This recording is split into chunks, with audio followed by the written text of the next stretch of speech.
So this last Saturday we had our monthly member painting critique, where I critiqued 15 of the members' paintings, and there seemed to be a dominant theme that came up during the webinar, during the critiques, and it was what is the intent of each individual painter, and why is that important? And what we discovered was, when we know the intent, when we know why it is that we're painting what we're painting, it makes the painting process so much easier because we know where to go with it. So for instance, with this waterfall painting, you've probably seen one of my previous videos, kind of a fast motion one on this. This was the image I started with. I was out in Virginia. I went out there to do a plein air painting excursion, and it was raining almost the entire time, just pouring down. But the cool thing about that was all of these little waterfalls that were everywhere out there. It seemed like anywhere I looked, I saw those. So this was the image that I started with when I did this quick alla prima painting, and this is what it turned into. So how do we go from something like this to something like this? And that really comes down to intent. What was my intent? What was it I was going for? And that's how I was able to break away from the photograph to finish off with this. So that is what I'd like to talk about today, the intent and why that's even important at all. So let's get to it.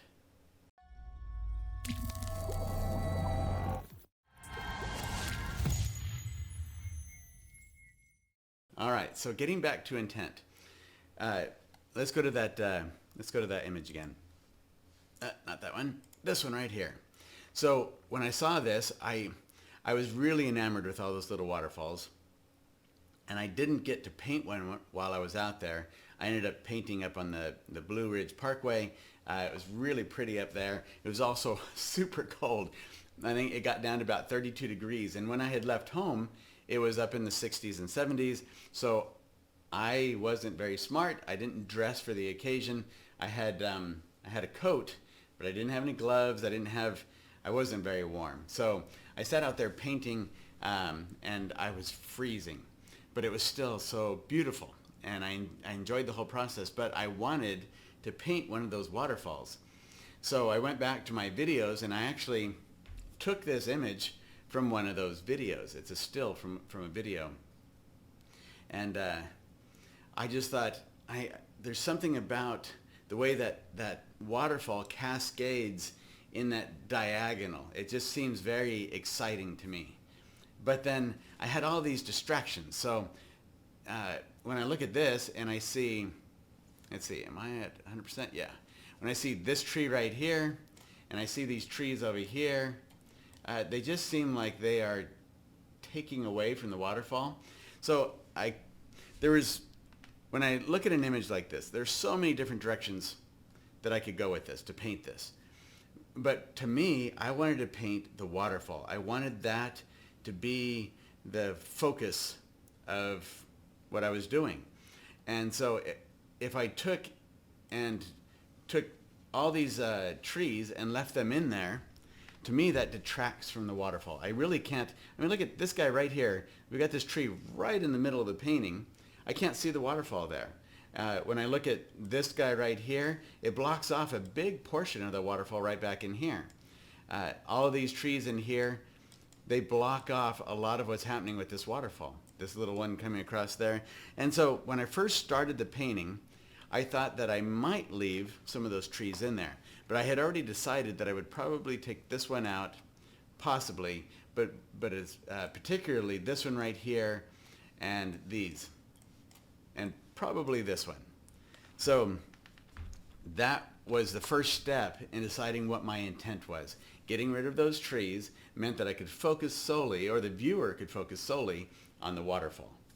And so then I had to think about, okay, what about the waterfall is, how can I really put my whole emphasis, all of the energy and the enthusiasm and the wow factor, my wow factor of, wow, I really love these waterfalls. How could I help the viewer feel my enthusiasm for that waterfall? So then I had to think about it as well, that the water, if you look at all this water flowing down here, you notice it's really all about the same value. It's very bright and not a lot of differentiation in there. But if I really look closely, if I get in here close on this waterfall, I can start to see that there is some differentiation. Like in here, that value and color is different than the value and color of this right here. And if I get down into this area, see that little spot?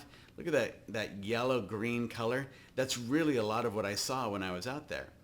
So when I come down here, that, because it's cascading down this rock right here, that changes the value and coloration as well. But also, if I get down underneath into some areas like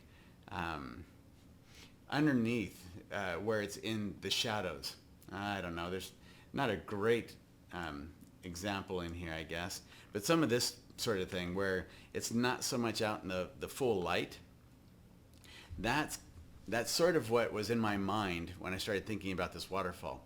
The other thing was I noticed all of the fallen branches in here, or not branches, fallen leaves all over the place in there. And I love that. I love the texture of it. I like the color of it, that warmth.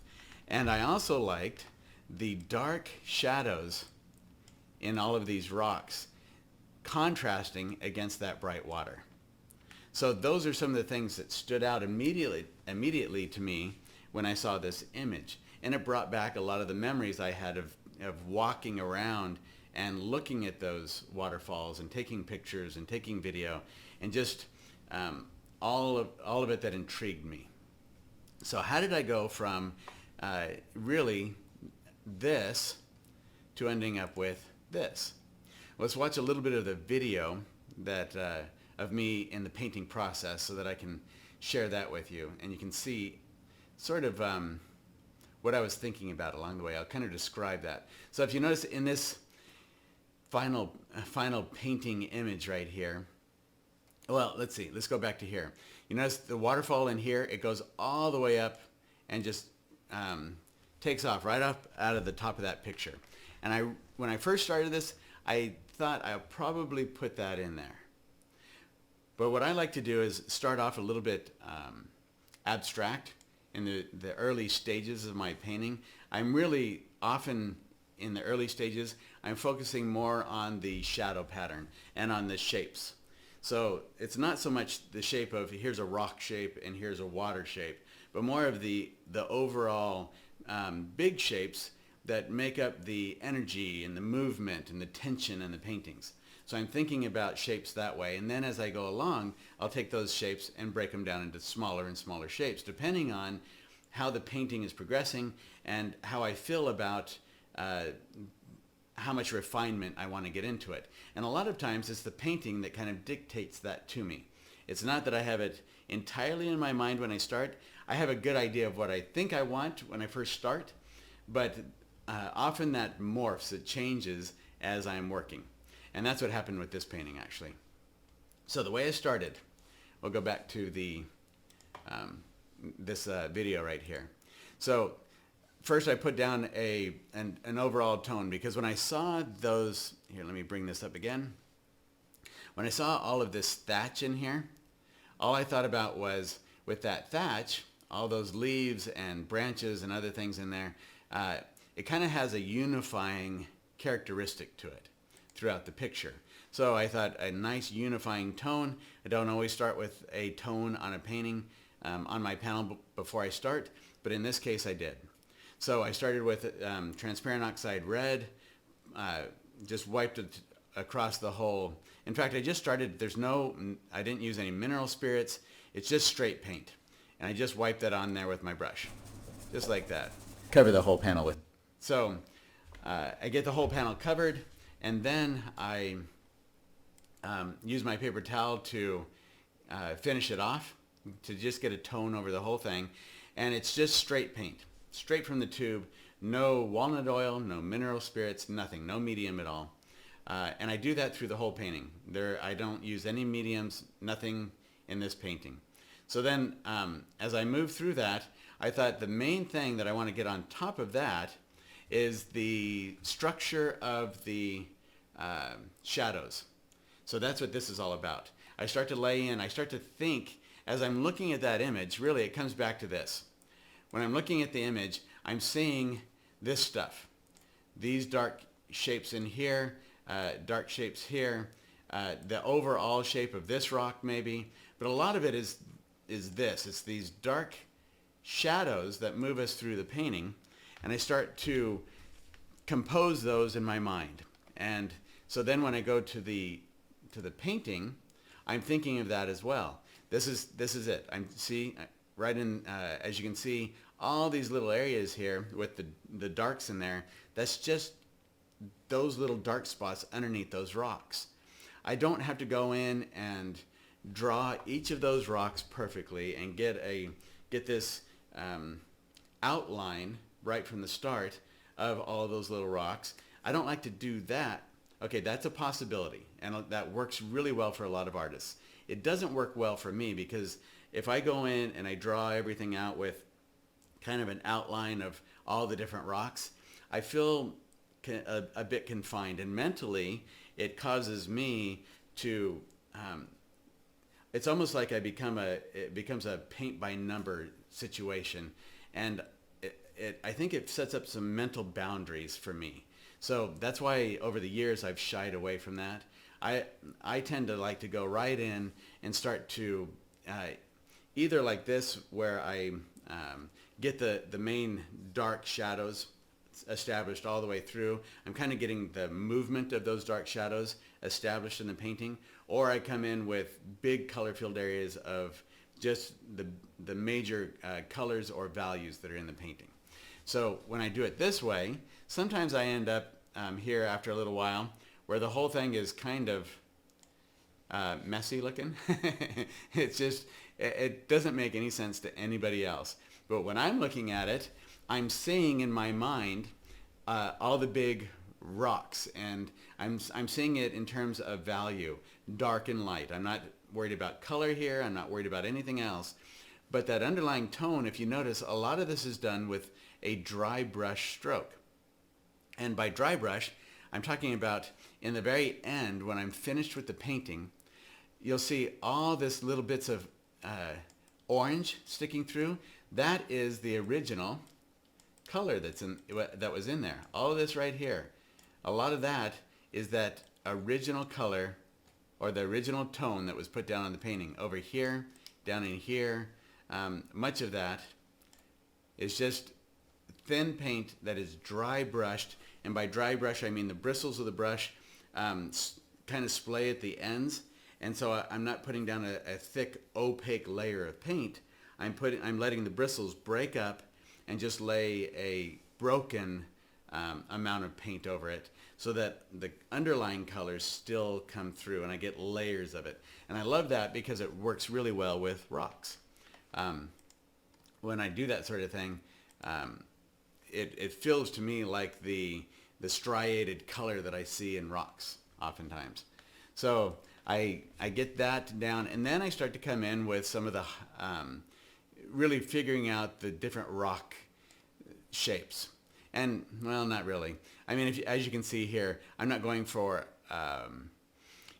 really distinct, here's this rock and here's this rock. It's more like big strokes of color, just to lay in some of the places where I think I'm going to want to have the rocks, but it's more about the movement, the motion of those rocks, and what kind of energy am I creating in the painting. And then I start to play with, as you can see here, that yellow, the green, the light bluish green down here in the bottom. I start to lay in some colors just so I can get a feeling for how those colors are going to react with what I already have there, and if I'm going to want to build those up as I go. So I start playing with that, and then I come in with the color of the water. And at first I started with that basic value of the water that I saw in the photograph. But in my mind, I knew that was not the value that I would end with. At the same time, I put that in there as well just so I could get an immediate contrast of values. I get the really bright water against the darker forms of the rocks that are around it. And that gives me an idea of where I want to go with my values, and it helps me to start formulating my intent. How do I put the emphasis on that waterfall and still move the viewer through the painting? So if I left the value of this water like that bright throughout the whole painting and didn't change it, then the viewer would really not know where to look, because the water is treated the same throughout it. So it all becomes just as important as anywhere else that there's water. So I know very quickly that I need to moderate that water. I need to change it so that one area of the water where I really want the central focus to be has to be where I reserve the brightest highlight areas, the brightest values, lightest values, I guess, for the most part. And then all the other areas, I need to subdue them, generally speaking, with a little bit darker value so they don't stand out so much. But enough interest and beauty to them that the viewer still wants to look there, and it leads the viewer through the painting, but I reserve one area as the center of interest. So by doing that, I'm establishing, as you can see, I ended up leaving out all the trees because I decided that my full intent needs to be the waterfall, and those trees are just distractive. I kind of drew some in with just in my mind. I will take a paintbrush and kind of almost as if I'm actually applying it to the panel, I'll draw with the paintbrush in front of me on the panel and simulate that I've put it in there, so that in my mind I can see what that would look like. And I did that a couple of times through here to see if adding some of those trees would work, and it didn't. So I never actually put those trees in, but I did go through the technique or the idea of doing it just so I could see it in my mind if it was going to work. So I decided that they were going to be a distraction and they weren't adding anything to the story, so they didn't help the intent. The intent was to show off the waterfall. They didn't add to that. They didn't strengthen that intent, so those got left out. And that's how I go through and decide when I'm working from a reference image. I don't want to be a slave to that image. I want it to just be the starting point for me. And I already know, because I've painted a lot out on location since the mid 80s, that photographs, generally speaking, something in there isn't right. If I take a photograph and I've got, let's say I'm in the woods, or just like this waterfall scene. If I had something like this, there's all these dark rocks, then if there's something bright in there, either the rocks are going to end up too dark in the photograph, or the lighter areas are going to end up too light. Something's going to get blown out. Either the shadows are going to be too dark and I won't see anything in there, or it's going to compensate and I'll see some of the actual nuance in the shadows, but the whites or the brights, like if it's a sky in there, the sky is going to just be blown out, and I won't see any of the detail, the actual color variation, the nuances of value that's in that sky. It'll mostly be just one flat value. So the way to know that is to actually go outside, out on location, and observe that happening, and then take a photograph of it. And if you can, quickly see the differences between them. There's going to be huge differences between actually being there and what happens in the photograph. So that's why it's important not to get stuck on being a slave to that photograph. Okay, so in order to, by doing this though, laying in these bright values all the way through with the water, I was basically with this figuring out, first of all, by having it all the same value right off and not thinking too much about it, I could decide the movement of that water and where I wanted the water to go. Because there are so many different ways I could do that. When it comes to painting it and knowing that I don't have to follow the photograph, I could have had water moving all through different places in here if I wanted to. So I had to figure out the design of that water and how I wanted that to flow. And you notice I put the water up here at the top, but I ended up realizing that in the end that was distracting. It wasn't something I wanted to keep in there. So I take that water and once I decide my design, I tried a couple of different things and finalized on the water kind of coming into, across the rocks in a couple of different directions, down here and over to on the right side over here, and then culminating in this area right in here where it's really, there's a lot more of it and I could play with it there. And that's kind of where I wanted the center of interest, the main focal area to be. Everything else is going to lead the viewer to that. So then I start putting also some color into the rocks and other areas, but mainly I was getting established quickly what it was that I wanted to have happen with that water. At the same time, all of these, you notice the shapes of the rocks, they're still very ambiguous. And that is so that in the end, those rocks will not be, there won't be a rock that's very important or that's so important that I'm afraid to change it. All of these are just abstract ideas, really, and I can refine them or leave them simple to my heart's content. And it really is the painting that dictates how much I refine them and how much I leave them simple and don't do much at all to them. So right here, I start to put in some of those more shadow colors of water, the way that I know them from having observed them on location so often. And I use that knowledge to help guide me in designing the water, because it's not in the photograph.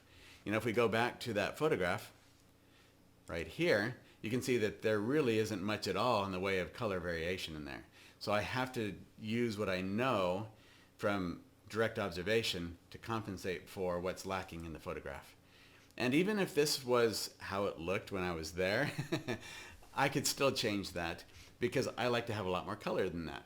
So right here, I start to figure out as you can see up in the top area, that I wanted to change some things up there as well, as far as how the water works up there and how I want to guide the viewer in that area. I didn't want too much attention up in the very top because I didn't want that to be a distraction from the main area, the main focal area, but I wanted it to also be interesting up there.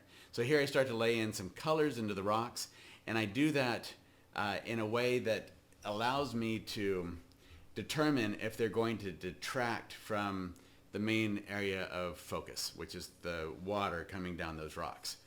And so I keep those colors on the more darker middle value area, for one, because that's where you get the strongest color, and two, I don't want such bright spots over here at the moment that it's going to start pulling away from that main focal area. And you can see by leaving a lot of these things more ambiguous and abstract in nature, I can change things at will. So when I first started this over here, let's see, where is this at? When I first started putting the water in here, you notice at the bottom, I have it stopping here and then moving across and having a big rock here. I decided I didn't like that, and so I was able to easily change that and start moving the water more and more. A little bit here I start with because I thought, oh, I'll have some of that water just look like it's kind of flowing over that rock that's there. But then as I move along even more, I get rid of that rock increasingly as I move through this painting. And that really is because of how I felt as I went, thinking that it was just too distractive. So keeping things a little bit loosey-goosey, as Jim Carrey would say, I can have a lot of leeway to let the painting tell me what it needs as I go. But if I had outlined in the very beginning, this is where this rock's going to be, this is where this rock's going to be, then I feel more confined, and I might end up sticking to that, even if and not realize that it might be better a different way, because I'm so locked into that mindset that I might not see any other possibility. So that's kind of why I like to start more with the abstract nature of things. And then really from here, the whole process at this point is just deciding how to make it stronger, not to change everything. I've got right from the start, I got the major intent, which was the energy of that water with that diagonal or that diagonal curve design that was in there.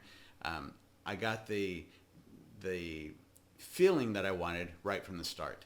So after that, it's just really coming in and deciding at each little stage how much refinement I want. And like with an area like this with these rocks up here, where do I want to go with that? Should I block it off or should I open it up more? And this whole process took, I think, about 2.5 hours to finish the painting. So it's pretty quick. It's all a prima. It's all done in one session. Everything was just straight paint, and then it's just layering on top of the other things that are there. And that for me is so much fun to paint that way, because it's like it's a living organism or something. Everything is developing almost of its own volition. That's what it feels like. Like the painting is saying, okay, I need it right here. You need to do this right now. And then I just kind of go, oh, okay, that makes sense. So in the end, I end up breaking up some of this area up here until I get like that little highlight on that rock right there.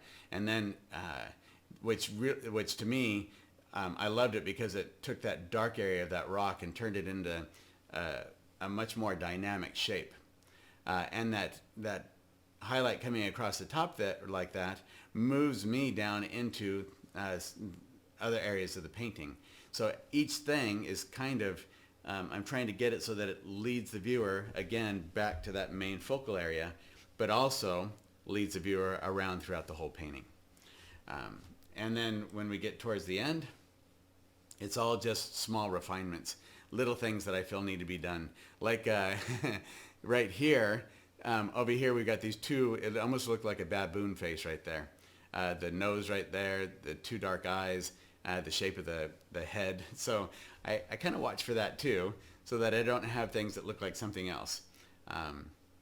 And then little shadows in here in the water where I can help it to feel like it's going more under the rock in that area, kind of like right here. All of that is just refinement as we go.